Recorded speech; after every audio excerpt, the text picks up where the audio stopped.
Vamos educar mais um passageiro, né? Tô aqui, ó. Tá vendo aqui? Uma Farol de França. Tá marcando onde aqui no GPS? Confraria do G. Ok? Beleza. Aí que a pessoa falar comigo? Eu estou no bar, meu amado. Você está onde? Boa noite em primeiro lugar.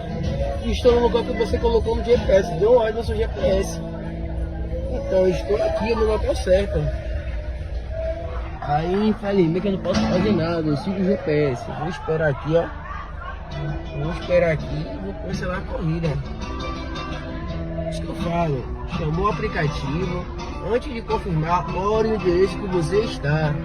Olha o endereço que você está. A pessoa vai no automático, confia no GPS do aplicativo, pega o celular, enfia no chicote, não posso fazer nada.